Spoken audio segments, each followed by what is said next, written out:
The Old School is brought to you by Ahart Solutions, which provides school surveys and applied research. More information at ahartsolutions.com.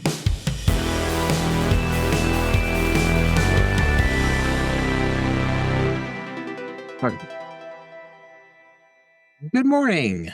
Welcome to the Old School on a beautiful Sunday afternoon in North Texas. This is the Old School Podcast, a podcast about a host of things, not least of which is the American education system. But today, we will be diving into film. And in that endeavor, with me, as always, Dr. Stephen Bourgeois. Good morning, Dr. Bourgeois. Herr Miller, it's good to see you today. You seem rather chipper for a weekend. I don't know what's happening with you, but maybe there's something in the water over there. It doesn't hurt that the Yankees are down 0-2 in the World Series. Not that I'm a big Dodgers fan, but if the Yankees were playing a pack of demons, I would root for Satan. So, Oh, I have no idea about that. I can't believe you really hate them that much. And they weren't even a rival to you. of course, they were a rival to me Why? because the Orioles and the Yankees are in the same division. What are you talking about? Why? Well, if you ask the Yankees, they wouldn't say, "Well, we're rivaling. Our rival is the Orioles." At different times, in different ways, yes, they would say that. Okay, I just don't hear them talking about it. Well, they're pompous. I'm always reminded about my dislike for the Yankees, and I remember a story that Doris Kearns Goodwin wrote in her book, Wait Until Next Year. Basically, it kind of details her life as a Brooklyn Dodgers fan. Mm-hmm. And she said one time she went to ask her priest for forgiveness. She went to confession and said, "Do you think God would be angry at me if I had thought to myself one day that I hope all the Yankees are in a bus crash and they all break a leg or something?" Yeah. She made it clear to the priest that she didn't want any of them to die, but she was hoping for broken arms and broken legs. And the priest answered, "I think God would understand." Nice. And so that's how I'm kind of rolling with that one. So, but so yeah, so they're down to 0-2, and it's not like that they stink. They've been playing sort of well. I think their relief pitching has kind of hurt them a little bit, but on the whole, it's been a tight series. So That's exciting here, Miller. I don't know anything about sports anymore or television or screen time. I've given it up. and see, I don't understand this. You missed a blowout victory by your Oregon Ducks against a previously well thought of Illinois team. Yeah, I know. And they may still be well thought of. I don't know, but they certainly got the they got some of the shine taken off of them a little bit last night. So, Well, I was visiting with my friend who was watching it, but I just having a conversation during part of the game. But no, I'm not watching anything. Not watching certainly news, anything with commercials. well, that's rough. Yeah, I'm not gonna watch anything until December 1st or until the election is decided by the Supreme Court, whatever comes. So I don't want any part of it. It's just too stressful, and I really deeply, deeply don't care. But the sports is tough because you have to give something up to. I do like watching sports, but heck, I have a lot more time to read. And you and I did something we thought was momentous. Have you held up your end? Yes, I have. Okay, because we got rid of we turned our phones into dumb phones. More or less, yes. Pretty much everything. For me, I needed the navigation app or I wouldn't be able to drive even to the grocery store. It's ridiculous. But there's no browser. No browser? Safari, no Google. So no Google, no internet. Yeah, so if we have a question, we have to look it up or call the librarian or something, but we just can't know. I tried to convince my wife to buy a set of Encyclopedia Britannicas for my daughter. Yeah. And she said, "There's no way in hell we're spending that much money on all those encyclopedias when she can just look it up." I said, "I think you're missing the bigger picture," but I couldn't make the argument. The argument on my side is a bit too idealistic and not practical Well, compared to my wife's side of the argument. So unless you're a believer, there's no way you fall for this angle. So we'll see how it plays out. But yeah, there's something romantic about opening up the old Britannia. Yeah. the Or question is, do they even sell updated versions of those things? well, they used to come door to door. Yeah, I know. But can you imagine schlepping all the Yeah, they would learn all about rejection, quickly, which is unfortunate because it was It is unfortunate. yeah, every home should have that. Well, today we're going to dabble into the world of film. Now, film is something that we both care and enjoy a lot. I don't care about it to the extent that my wife would like me to care about it because she wants me to see all these art house films. And by the way, so what we're doing here is that we've decided to create a list of 5 favorite films, one per decade, starting in the 1950s and going to the 1990s. And the problem is that, you know, from my wife's point of view, she wants these very critically acclaimed kind of films. I don't know what your list is. You don't know what my list is. I can only speak for myself, but I'm telling you now, you're not going to see any Out of Africa, no Reds, Oh my no God, no Color Purple, I'm gonna have to no change no my list. no Parasite, none of that stuff. And it's going to be a regular person's list of their favorites, at least from my point of view. I don't know what you got going on, but Oh, well, we've purposely hidden our views from one another until the podcast. yeah, it's pretty exciting. Most of mine are the titles are in French, uh, It's not but I have time to revise. But we had considered going up until today, but really I couldn't find a single film that I liked after 1999. Not a one. I think they Okay. stopped. I know they're making them, but they've forgotten how to make good films. So Well, there is something to be said for that. So, we definitely sound like old people here. yeah. I initially wanted to go 1940s, but that's a bit of a reach. So we'll stick with 1950. You want to start, Herr Miller? Okay. So for the 1950s, I had a couple films I was kind of debating between, but I have to settle on Bridge Over the River Kwai, 1957, Sir Alec Guinness and Company. For those who don't know, this was based on a true story. It was a bridge that was being built by the Japanese, I believe, in Burma, and British POWs were being forced, labored into helping make the bridge. The group of soldiers that they had were British engineers, and everybody had the idea that they were going to build this bridge to collapse. But Alec Guinness, who plays the commander over the soldiers, at some point got it in his head that he's going to build the best bridge that had ever been built as a symbol of British pride. And of course, at the end, the British Special Forces infiltrated the area, worked with some of the engineers to both rig and blow up the bridge. And the commander does not redeem himself until the very last moment when he collapses on the box Oh yeah, that would set the charge. And so remember that. And wasn't there like whistling and people were marching? there's a very famous scene where they were marching and whistling, and everyone knows the tune. I don't want to whistle in the microphone. Oh It doesn't sound like no, it'd be good, wasn't it but the Comet song from the commercial? Or no, that was a different one. comment like the cleaning Yes. powder. Yeah, they have a theme song. I don't know if that was Bridge on the River Kwai. I would know it if I heard it. Yes, I think everyone would recognize it if they heard it, even if they don't know anything about the movie. But you're just talking about for me, it's a movie that kind of highlights, a lot of things that sometimes can conflict with one another. And certainly for the commander, it does. But just the atmosphere of the film, Japanese actors actually playing Japanese characters, actual Japanese being spoken, no Japanese person speaking with a British accent.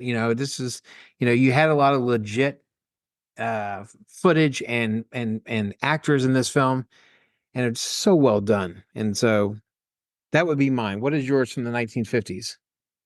Well, I don't think that the bridge on the River Kwai made my top 5 or top 10, or I would have told you about it. I've been very excited. Uh, but my honorable mention, I'll just list them: Forbidden Planet, Horror of Dracula, 12 Angry Men, and The Seventh Seal. Now it's interesting because 12 Angry Men was also a part of my 50s list, the films, but I ultimately went to The Bridge over River Kwai. Just some very strange films you listed just then. What make your case for your film? Well, I haven't told you the top one yet. But the my best, not best like the best, but personal favorite, that's what we're doing here, is Anatomy of a Murder. Jimmy Stewart, Anatomy of a Murder. Have you seen it? I have seen it, but it's been a very long time, so you'll need to remind me of the plot. Well, it's a Jimmy Stewart film. I have a cheat sheet here, directed by Otto Preminger.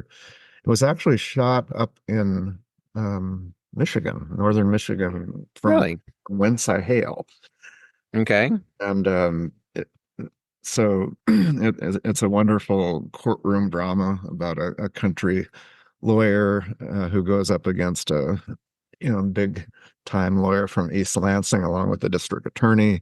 It's intricate and really funny at times, but it touches a nerve in that personally, it's kind of the life I could imagine living, because the character spends a lot of time going fishing, driving around fishing in the lakes of Upper Michigan, and then comes home. He's a single man, and he has a bunch of fish in his refrigerator. But there's so much more to it, as far as just watching these really smart lawyers go through the case. And even the defendant, played by Ben Gazzara, is really smart and clever. And the lead lady is Lee Remick, a very young Lee Remick. Wow. Okay. It's clever on so many levels, and just a personal twist. I think you've probably seen the photo of um, the great Duke Ellington that I have. And it's a photo that was in my father's house for a long Yes. time. So we were living in Michigan. I wasn't when my dad was, so I was not born yet. But he was playing. He's a jazz pianist. He was playing at a party someplace there, and it happened that it was the same hotel where Duke Ellington was staying, because he did the music for Anatomy of a Murder. So imagine Duke Ellington's soundtrack throughout the film. It's just incredible. But at one point, they went up to Duke's room and asked him, "Would you like to sit in with the band?" And he said, "Sure, absolutely." So came downstairs. My dad was playing. His bassist was there, drummer, and my dad handed over the piano to Duke Ellington, who sat in for my father. And so there's a photo of the bassist, Frank Smith's his name, and the drummer. And my dad was not photographed, but there was Duke taking a bow, his arms out, smiling. And so that's part of the love for that film as well.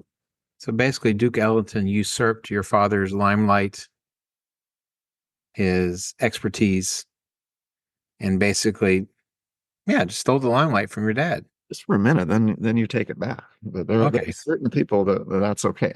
I mean, it's because I've known that for years. I've listened to jazz pianists, and I could always go sit down and get a bunch of applause, but you don't do that. But if you're Duke Ellington, You do that. you do that, absolutely. That's But like getting ignored by Robert Plant. yeah, I remember that. But it's a great film. I highly recommend it. My top of the 1950s. The 1960s is one of 2 decades that proved to be, for me, the hardest to focus in on just one, because there's so many great films. A couple of the honorable mentions for the 60s would be Butch Cassidy and the Sundance Kid, for which I have large tracks of that film memorized. El Dorado, The Good, the Bad, and the Ugly. Probably the one that I most struggled with was Lawrence of Arabia, Mm-hmm. just because Lawrence of Arabia is possibly the greatest film ever made. Okay. If not one or two, pretty close. But the film I settle on is The Great Escape. So The Great Escape is a an account. This was based off a true story. The story was actually first put in book form by a man named Paul Brickhill, and it was meant to be. It was an actual event of where some British prisoners of war, Commonwealth prisoners of war, break out of a POW camp called Stalag Luft 3 during the Second World War. The film was directed by John Sturges, and it is basically an who's who. Steve McQueen, James Gardner, Richard Attenborough, James Donald, Charles Bronson, Don Pleasance. I mean, really, you could not have put together a better cast if you tried. But basically, it's the account of where the Germans decide to take all of their escape artists and put them into one camp. And they were going to have basically everything that they've learned from all the mistakes they made in the past to ensure that nothing happens on this camp. And basically, the Germans found themselves guilty of trying to put all their eggs in one basket, and it doesn't end up working. Now, the escape attempt doesn't work because there was like 70 some odd people that escaped. 50 of them were brought back. Another 10 of them were killed, or murdered, shot, executed. And so really only a handful of people made it out of it, but it caused such a massive response by the Germans to try to get a handle on the situation. From a morale point of view, it turned out to be a big victory. Although there's a great line at the end of the movie when James Garner's coming back and he asked James McDonald, the British commander, he said, "Do you think it was worth it?" And James McDonald, the British commander, said, "I guess it depends on your point of view." And it's a story about claustrophobia. The idea of being hemmed in. There's several characters that are described as being wire happy, like they're just going insane, being pinned into various camps after another. It has to do with human ingenuity. How do you solve a problem like the Germans? How do you bust out of there? How do you get civilian or German uniform dress for? Originally, they were going to break out 200 people. So originally, it was supplied for 200 men to break out, and it is so good. I'll tell you how good it is. I have shown it. I did show it on a regular basis after the AP exam to my AP US history student. Really? I had no idea.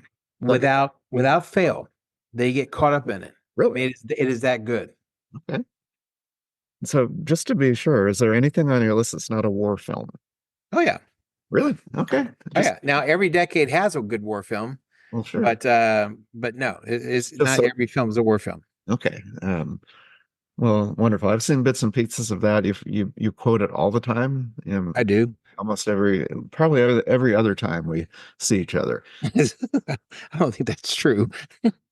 Well, 1960s, you did mention my top one. My honorable mention are What's New Pussycat, Dr. Strangelove, The Graduate, and a art film from France actually called Cleo from 5 to 7.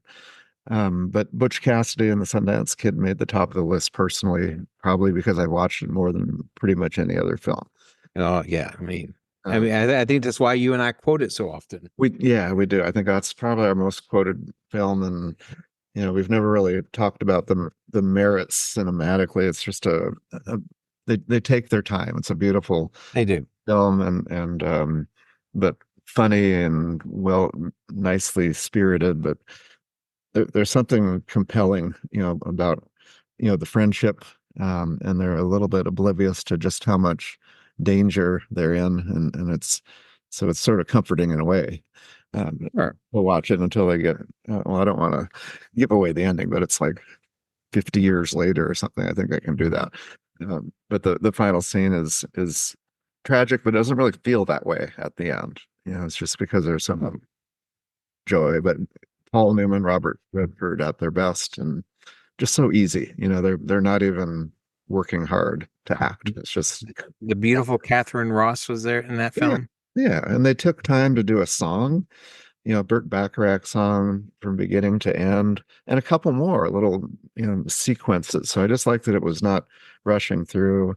You this juxtaposition of using Burt Bacharach, in a Western, you wouldn't expect it, and but it really worked, and so the whole thing, it's eye candy, it's ear candy, and we quote it almost I would say every time we meet, we quote something.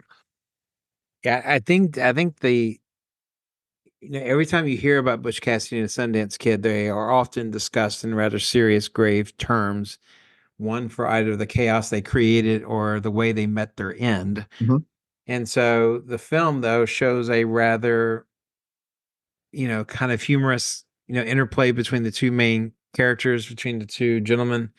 There is, you know, because they don't want to kill anybody. That seems to be the big thing. They don't like killing people. From the very beginning, Mm.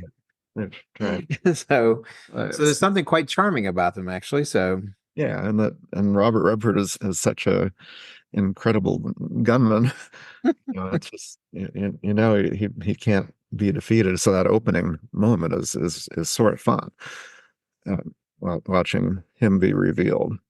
But yeah, that'll be one that we'll continue to watch and talk about for sure.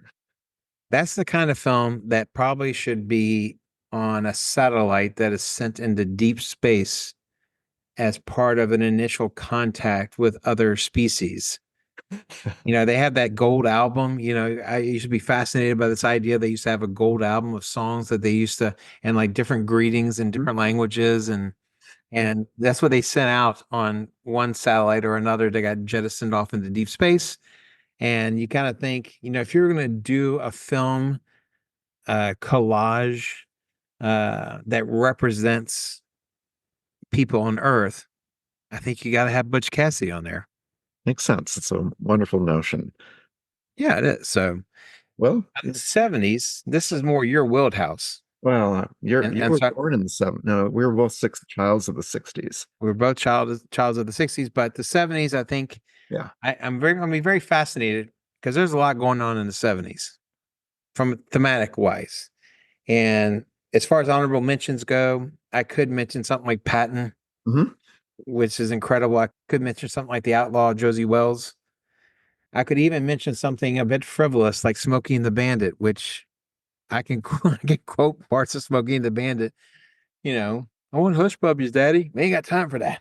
Just takes off, going after the bandit. But the film that I could quote this entire film, I watched it so much, is Young Frankenstein, 1974. Mel Brooks directs. And in the film, you have Gene Wilder, you have Madeline Kahn, Peter Boyle, Marty Feldman, Cloris Leachman. The beautiful Terry Garr is in this film. And basically, it's meant to be a send up on the old classic horror films of the 30s. And as a part of that, you have this basically the great grandson of Frankenstein is brought back to Transylvania to read a recently discovered will that, and he's this modern doctor who's teaching medicine in the United States, in New York or what have you. And when he first gets to Transylvania, he meets Igor, who is the grandson of Igor, played by Marty Feldman. There's Cloris Leachman, who apparently was still around when the first Frankenstein was around. And he gets himself wrapped up in the notion of, yes, he could reanimate life. And the film is so irreverent. The film is so funny. My father and I used to watch it endlessly. That's one of the reasons why I could recite parts of this film, you know, just off the cuff. It is such a great film. Well, both probably our favorite line has to do with, well, I'll just feed it to you. So what do we do with the bags? Could be worse. Could be raining. So No, I fed it to you. The line is, you take the blonde, I'll take the one. say the one in the turban. Yes. Oh my gosh. Yeah, I didn't even think about putting that in my list. I started out with 10, and but I watched that a million times, and yeah, about as perfect as it can be. Funny, but at sometimes I actually try to stay true to the the Frankenstein movies. They, Yeah, as far as art direction, everything is very very similar. And that was Mel Brooks, perhaps at the height of his abilities. yeah, that for sure. Well, my list is kind of predictable. I'm going to go bottom to top. I put Rocky. Had a lot of personal Oh yes. with that. All the President's Men, Taxi Driver, almost made number one. Godfather 2, and then The Godfather. And to me, that was pretty easy. Again, kind of like your Lawrence Arabia. This would be in the short list, a mini list. But it turns out that I've watched it probably more than any other film in my life. There was a time when I lived in Oregon with my parents that I would watch The Godfather during dinner. And I would, it was when we didn't have a formal dinner. I'd be in the living room on a VHS tape. I'd watch The Godfather for as long as the meal was over. Then I'd stop it and I'd take it up the next night. Hmm. And then I'd move to Godfather Part Two, and it always seemed that when my mother was out cooking, there was like screaming and murdering happening. But I was watching that part. Well, not watching that. I did that for about 3 years, so I definitely have the script memorized. I mean, Why did your parents put up with that? well, they love me. What do you want?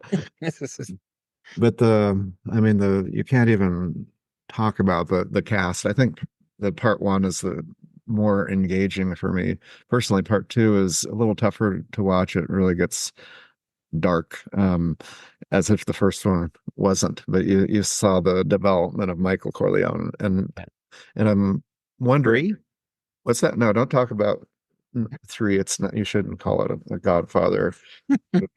Um, but I'm wondering if you've seen it first of all. I have seen Godfather 1 and 2.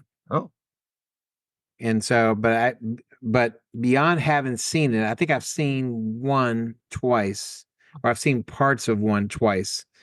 But I think on the whole, um, um, yeah, I can't profess any great knowledge of the film except for a few lines here and there, but that's about the best I can do for you.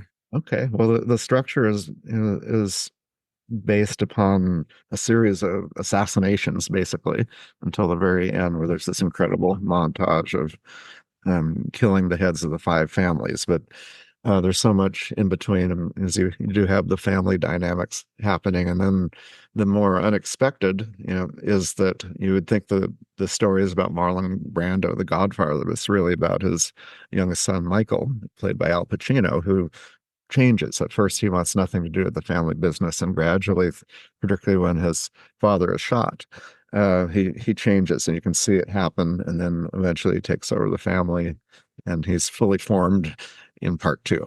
But a brilliant cast, and yeah, I never get tired of it. I'll probably watch it this afternoon. Why not? One of the things I find interesting is how well visually many of these older films hold up. You watch Lawrence of Arabia, which some people have argued perhaps may be one of the most beautifully shot films in the history of cinema.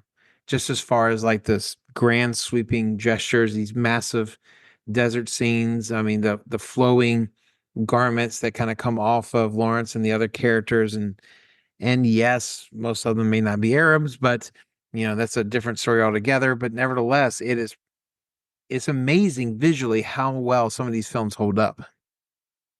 For sure. And the Godfather, I mean, it's been copied so much, but they spent so much, there's just so much detail, and that's why it doesn't get old. Um, and just, the visual is there's this grittiness about it, and the violence is real, but there's a line it doesn't even cross. So it's worth, I think, making it part of your life, watching it, knowing every line as I do. It's right up there with things that you probably ought to do is memorize that film. Okay, I will do that. So the 1980s, outside the 1960s, this was the other tough decade for me. As far as films that I considered A Fish Called Wanda, Mhm. Broadcast News, Airplane, Star Trek 2, The Wrath of Khan, which is one of my favorites. What are you laughing at? Well, I'm just you mentioned Airplane, and then you jump to The Wrath of Khan, which is that's rather serious. But I didn't expect you to jump into a Star Trek movie somehow. But No, no, there's no, no. I mean, some great lines. Not all Star Trek films were made equally. I mean, That some may are be the good. best one. Yeah. That could be the best one. Yes. Okay, but you caught me by surprise there. I'm sorry, I didn't mean to It's do okay. that. But the film that tops my list was a film I actually saw in the theater. Mhm. My father wanted a family outing, and he insisted on the movies. And much like my wife trying to deal with me, I don't always want to go to the movies. And so I was not interested in going to this film. But by the time I left that theater, I thought I had seen the best film ever made. Okay. And that is 1981's Raiders of the Lost Ark. Ah, okay. Steven Spielberg, this is Harrison Ford, Karen Allen, and a host of others. But this was kind of a callback to more of the rollicking, adventurous stories that you saw on film back in the 20s and 30s. And to me, it has everything that you could want. I mean, it has Karen Allen. I mean, it has a whip. It has guns. It has melting Nazis. It has buried treasure, and it has traps. It has booby traps. It has pitfalls. Has snakes, and there's just so much about this film that. What are you? Why are you laughing at Oh, me? you had me with the whip. Vergiss the Paicha nicht. But the idea is that this is about this is a good old fashioned, rollicking, well made, incredibly made, fun film that the whole family can kind of get into. It's one of the things that Hollywood seems to have forgotten how to do is to make films for, I mean, they're making films for like 2% of the population, it seems like sometimes, but um, you know, but this is the kind of film that makes you love movies just because there's just so much action, there's so much surprise, the acting is so incredible. Um, I don't know how you miss it. Well, I've definitely seen it. They had like 40 sequels to that movie, didn't they? Yeah, four maybe. Or okay, so they definitely the original was, you know, it created a genre. You know, It did. talk about being copied, and Harrison Ford is at his best can be just about perfect. He can also overact, and he's Well, got yeah. those bigger than life parts. But yeah, that's and you have the soundtrack by John Williams. John Williams, yeah. Yeah, it's a lot of fun. You're smiling during the whole movie. Uh, Except for the snake part, and I don't ever need that in my movies. Well, apparently he didn't want it either, but Yeah. no, I mean, there's a lot. There's this kind of roguish charm that you got a hint of in Star Wars, and when he played Han Solo, and there was just kind of this kind of devil may care kind of attitude, and it is within this frame of an archaeology professor. It doesn't seem to jive with one another. This is the one, like Godfather, you have to be careful which following films you watch. Really, I think the third one's the only other one you need to watch. I think the second one they tried to get kind of gross about it, not from like a sex part, but just kind of like horror and gross kind of things.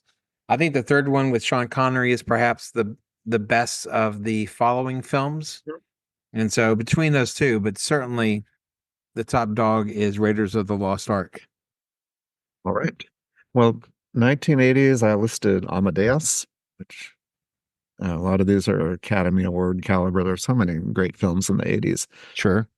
The Right Stuff, one of my personal favorites. My Dinner with Andre, which could have made the top. Local Hero, little film. Wait a second. My Dinner with Andre or Local Hero did not make the top one? No, they were two and Wow. three. Yeah, so this was tough, but actually the top one could be at the very top of my list of all of these. It is actually, and it's called Chariots of Fire.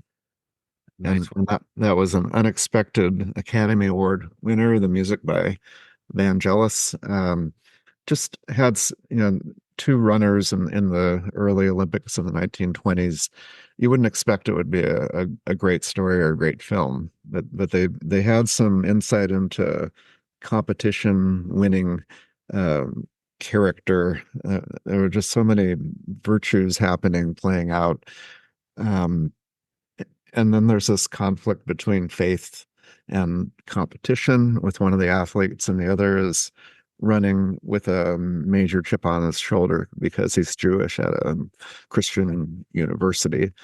So there's a lot of tensions happening, but through that, there are some high moments, particularly when it gets to slow motion and they're running, and you can just see the drive. It's frightening. There's one scene with Eric Little running 400. It's before the Olympics where he falls down about 2/3 through, Right. and the coach is timing him and wondering what's he going to do, and he gets up, but there's this moment where he gets up and you look at his expression, his face, and he's just like an animal. He's going to chase them down, and which he does, and he collapses, and that's just kind of showing this drive of a top tier athlete that they run for a lot of things, and their motivation is really complicated, but ultimately they're 100% committed, and it's frightening. It should be for most people to watch that type of commitment, and then there are these joyful moments.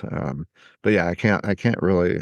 You get a little emotional with that film, and it has a spiritual element that is, there you they just have this idea of juxtaposition and knowing when to slow down, and there can be some narration over an important moment, and sometimes it just slows to show what's happening, and sometimes they just do it in real time, like the 100 meters of the Olympics, where they just run it in real time just to show that your whole life builds up to this, and then it's just 10 seconds and it's over.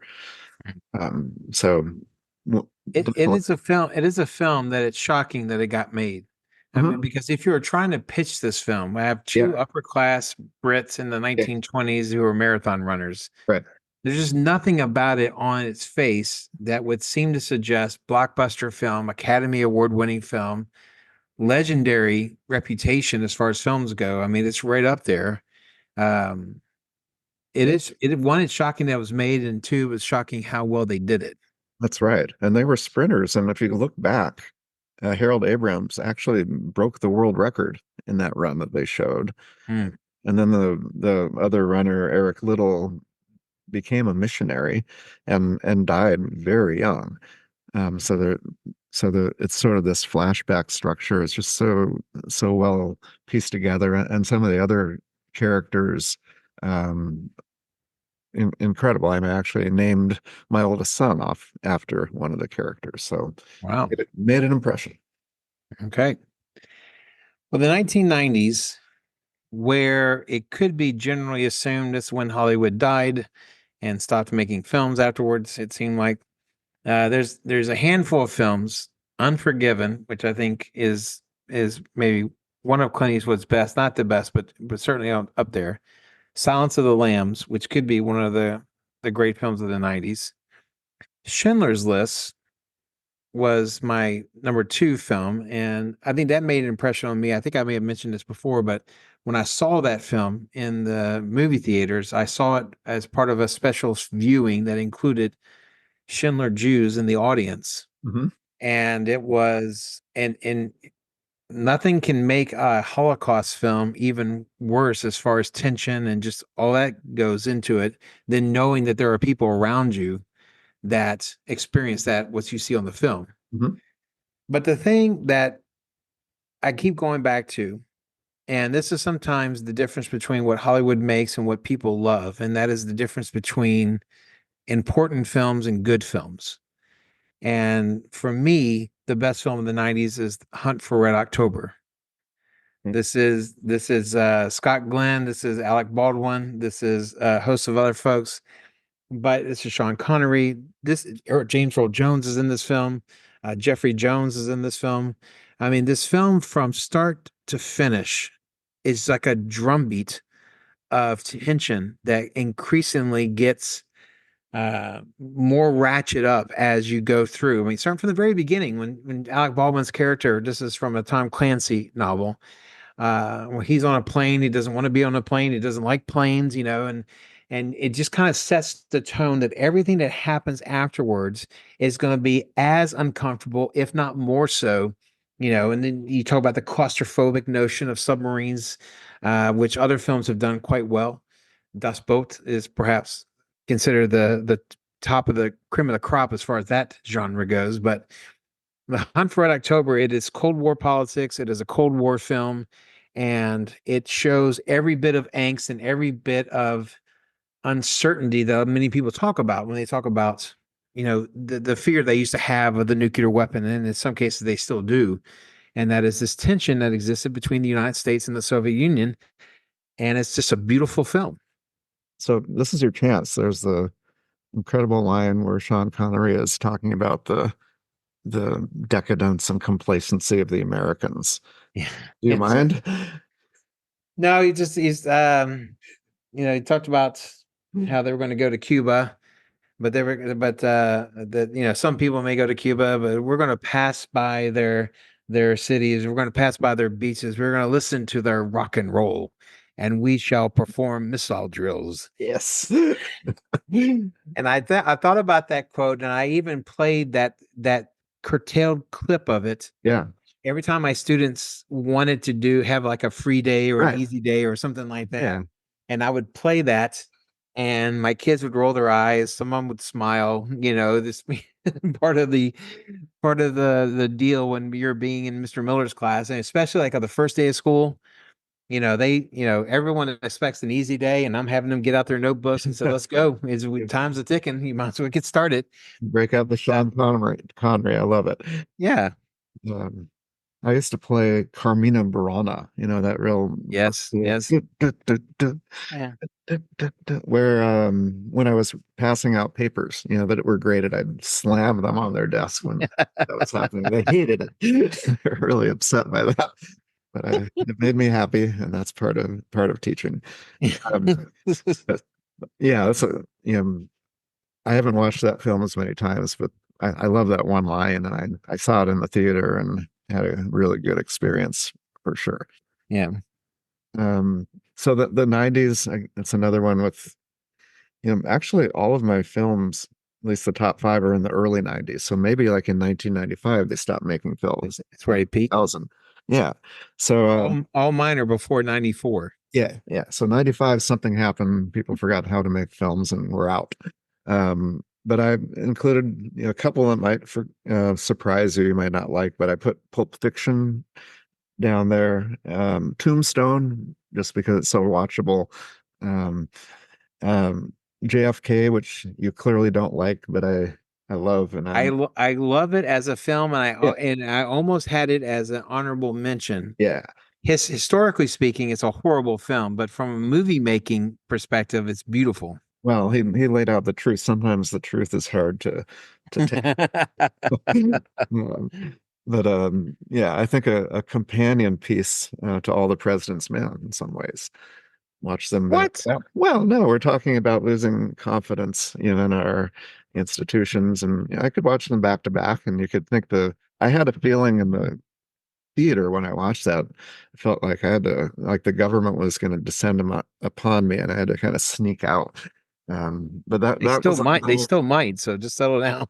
Well, I included, like you, Unforgiven. That was number 2 for me. Just pretty much a perfect film. And I put one that you didn't mention, Goodfellas. Okay, I see that. Yeah. Yeah, and I think because I went to the theater like 10 times to watch it in the theater, it was pretty much a world record. And you saw it in the theater 10 times? Yeah, there was a rhythm to it. I love the music. I love there are just some incredible moments, and they would put them. And this is when Blockbuster was doing really good. I mean, you could have just gotten the VHS. No, I wanted to see the full experience. So I don't think I rented it, but I went to it a whole lot of times, and then since then I watch it. But it's a different type of a mob film because it's dealing specifically with the people on the street, basically the lower to middle level, and you get a a whole different sense, and a lot of things about their culture and how they, go to restaurants, and they do all these things that regular people do, but they do it so differently. Yes. And they're but the violence was often unexpected and extreme, but it was really funny at times, and but it never stopped. Towards the very end, it kind of jumps to the present a little bit with the soundtrack, and things just start speeding up. And this, Henry Hill is, on drugs, and you can see that he's getting a little bit paranoid and looking up, the front of his car for helicopters. And it just, I think it's a beautiful film. And, I mean, you can't really pick the greatest of Martin Scorsese. You have Taxi Driver, you have Goodfellas, you have Raging Bull. I mean, and you can go on, but He for did a that, Rolling Stones documentary, a concert film. yeah, yeah. So he would. I mean, you could just do the top 5 or 10 of Scorsese, and you'd have a pretty good list of films. But as far as a personal favorite, that's definitely right there. I wonder how this plays with the audience who's listening, because the difficulty in these films is that for us individually, these films are so great that just doing a short and rather surface introduction of the film Yeah. without getting into every single bit about this film that we like is almost impossible. So I'm not even sure if we convinced anybody to watch any of our top 5 films, but I would encourage people to at least look into some of these films that we mentioned.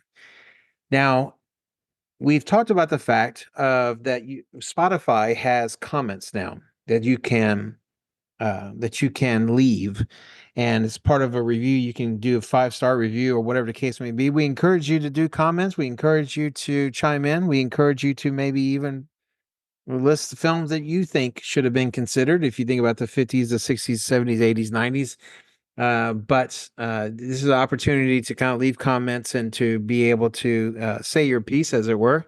Um, and that's going to that's available now on Spotify. It should be available on all the other platforms.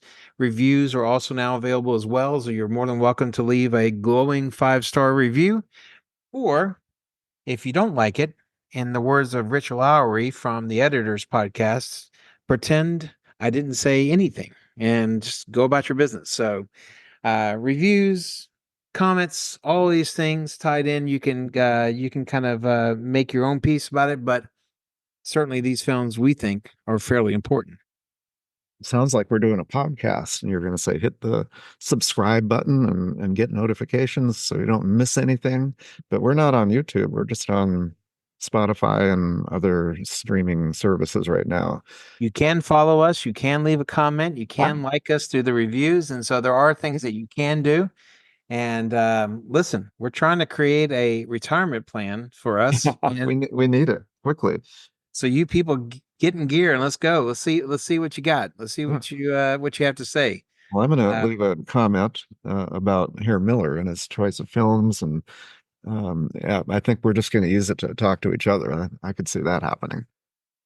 Just don't go crazy. You know what I'm talking about. Anybody who's read comments on anything. Oh yeah. We don't have any political. Yeah, don't get political. Don't bring up Hitler, for God's sakes. I mean, just leave it alone. Stick with the topic at hand. Be adults. We're adults. This is a podcast for adults. Our listeners are adults, and so we expect y'all to keep that streak going. Just don't devolve into anything. And don't say something like, we need another guest because you all are really boring by yourselves, and we don't want to hear that either. We know that. Yeah. You don't think we know that? Yeah. We don't need you reminding us. We know we got to get guests. We do. Anybody out there? Anybody at all? We do have some guests coming up. So hopefully we have Paul Weinhold perhaps coming back for an encore performance. The last time he was on, I think he talked about Shakespeare, and that was a kind of a fun discussion.